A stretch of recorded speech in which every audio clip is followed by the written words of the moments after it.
One of the things that really intrigues me is this idea, and I heard it many, many years ago. I'm not even sure of the original source where I heard it, but it goes like this.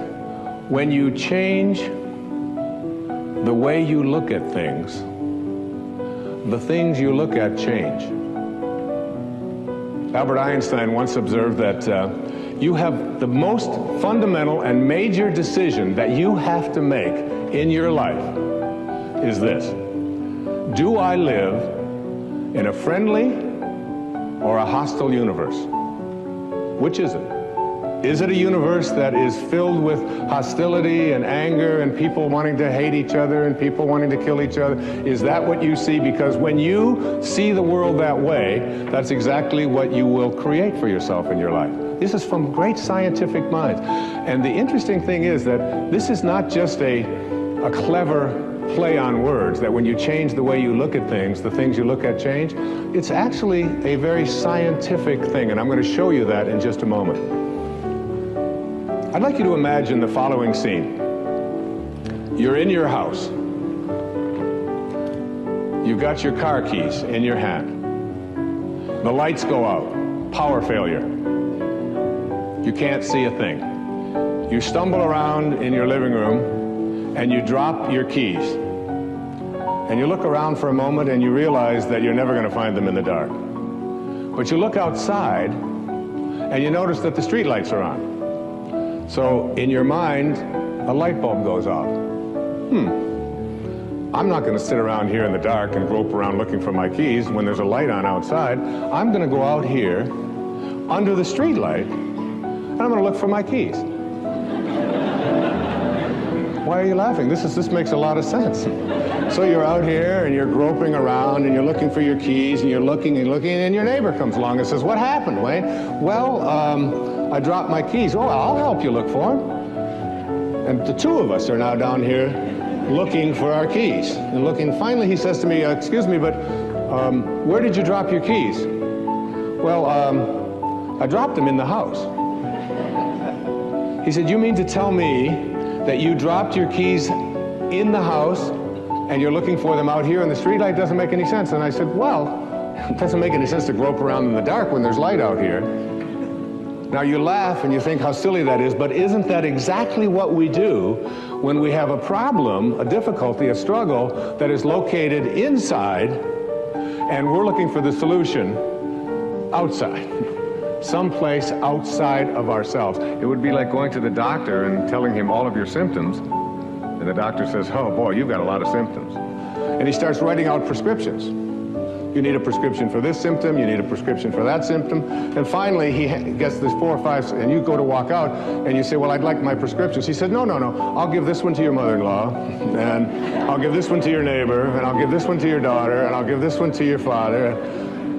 I mean, you're the one with the struggles and with the difficulties, and expecting somebody else to change or something outside of you to get better in order for you to make your life work at this level that I'm calling intention is something you have to really take a hard look at. It's in here.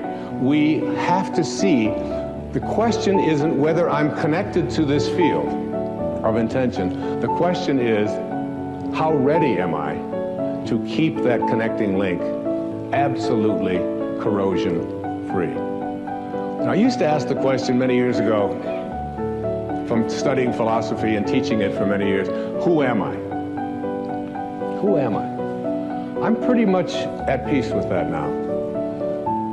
I really think that who I am is a piece of the divine source, disguised as an author and a father and a writer and someone who delivers these kinds of talks and so on. It's all a disguise.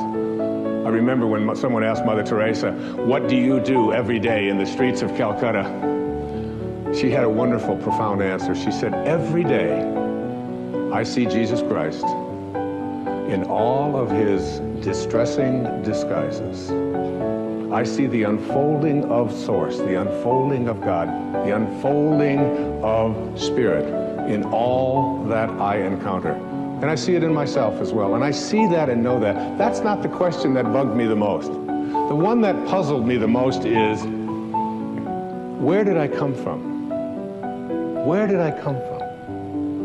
You ever ask yourself that question? I used to ponder that. I could remember I lived in a series of foster homes for a while when I was a young boy, until I was about 9. And I would lay out in Mount Clemens, Michigan, I would lay out on the grass, and I would look up, and I'd see these endless stars. There was an apple orchard out there, and I could just lie there on my back, and I'd just look up, and I'd say, where did I come from? Where did I come from? And it's not about reincarnation. I always liked Eleanor Roosevelt's response when they asked her if she believed in reincarnation. She said, I don't think it would be any more bizarre for me to show up in another lifetime than it was for me to show up in this one. It always kind of made sense to me. You know? It's hard to figure all of this out. But where did I come from? Where did I come from? So you ask yourself this perplexing question, where did I come from? And most of us, when we think about that question, we come up with an answer. And the answer is, as hard as it is for us to even imagine, our parents did it. It's a tough one. But in one blissful moment, one drop of human protoplasm in some mysterious way collided with another, and life began in this microscopic dot. Now, I can remember years ago, we had 4 children in 7 years. And my teenage daughter, Stephanie, at that time, she had to take on a lot of the helping responsibilities around the house when these babies just kept showing up. And we found out that we were going to have another child. Another mysterious thing happened, and another child was on its way. And my wife and I flipped a coin to decide who would tell Stephanie. And I lost. So I cornered her one day when she was in a really good mood, and I said, honey, you're not going to believe this, but we're going to have another baby. Oh, that's great. And her hands went up. Instant pose. This is it. This foot here, this one out here. You know. That's terrific. I said, well, it really is. I said, and you should probably be glad that we didn't have the same attitude that you have when we found out about you. She said, yes, but how do you think it feels? I said, well, why don't you tell me? She said, no, Dad, how do you think it feels to be the only kid in junior high school who has parents who like to do it?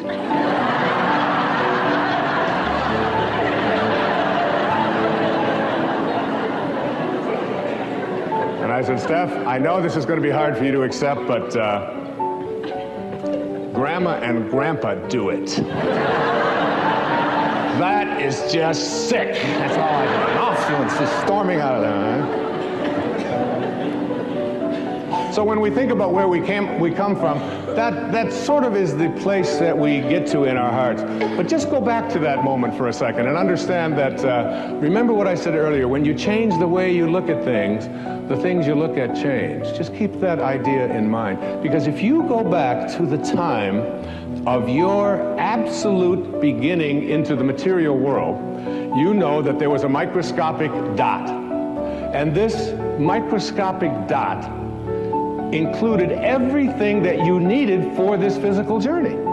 And you can't even see it with a microscope. It's just too mysterious and too mystical to even contemplate, isn't it? That something as tiny as you could get 1,000,000 of them on the head of a pin contains everything that you needed for this physical journey. Everything. Your birth was in there. The shape of your eye is in there. Your height is in there. The color of your skin is in there. I hold a hair up on the pillow and say, and I've had this experience several million times. What held it in yesterday? You know. And you must ask that question, like, what held them up yesterday, don't you? Or why was it black yesterday and it's gray today? Where did that one come from, or whatever? And all of these changes are in this microscopic dot. So what I'd like to do just for a few seconds here is to go back to take the microscopic dot that is your beginnings, in which there's a future pull that is created, every face and every body and everything in here, and everyone out there watching today, in that one instant miraculous moment, everything that you needed for this physical journey was in there. Too hard to comprehend, you just accept it. So now we take the dot, and we look at the dot and we say, let's find the origin of the dot that began me. And you put it under a microscope, and you turn up the magnification, and what you see as you turn up this magnification is you see molecules. And inside of those molecules are mostly particles, and these particles are all flitting about, and there's mostly just empty spaces in there. And you take one of these particles out, and we call them atoms. And you put this atom, looking for your source, looking for where you began, and you put it under another atomic microscope, turn up the magnification even stronger, and what do you discover as you turn up the magnification? You discover that it's just more empty spaces and more particles with new names.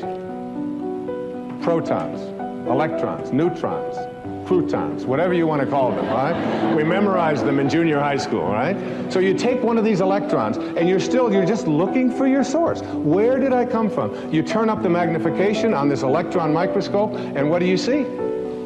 More spaces and more particles, all flitting about, a dance, this huge dance. And you take one of those and you turn up the magnification, and what you have are new particles with new names called quarks. We're now looking at quantum physics, the study of the behavior of matter at the tiniest, tiniest, tiniest levels. And we're just looking for our source. So finally we take one of those quarks, and these quarks are really weird. My friend Deepak Chopra has often said to me, Wayne, he said, quantum physics is not only stranger than you think it is, it's stranger than you can think. Because you take a tiny little subatomic particle and observe it, and the fact is that the nature of your observing changes what you're observing. If you look at it in a certain way, it becomes one thing. If you turn away, it becomes something else. It's truly a scientific fact that when you change the way you look at things, the things you look at change.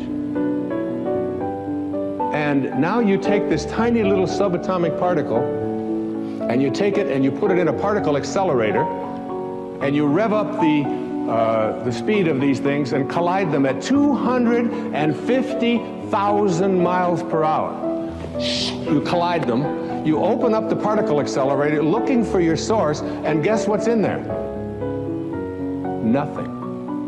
No thing.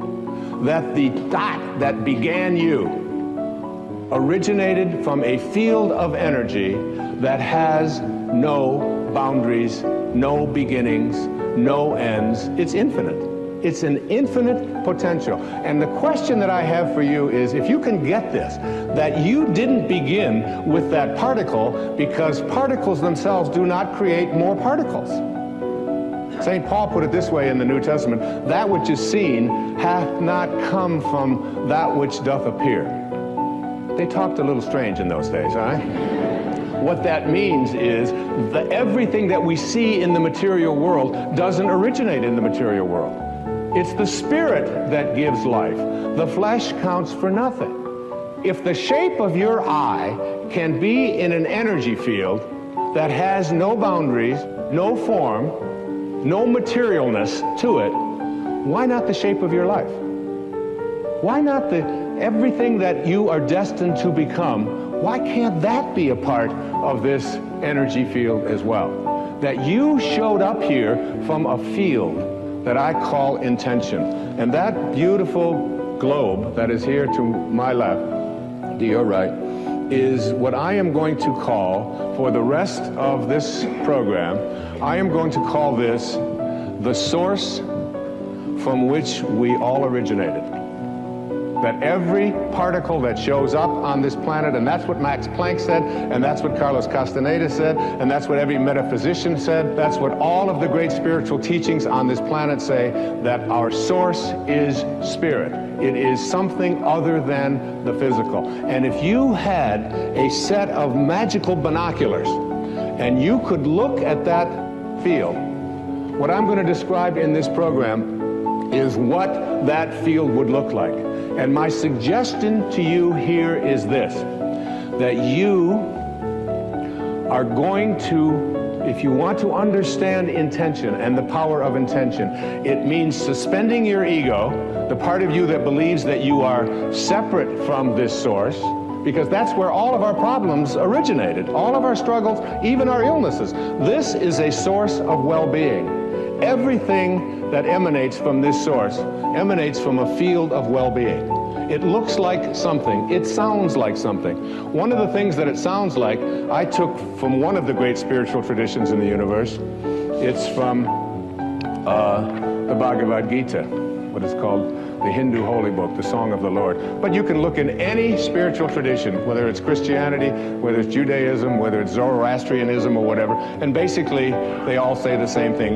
If this source that we call God or soul or spirit, if it could speak, this is what it would sound like. And then later on, I'm going to talk to you about what it looks like. What does it look like? I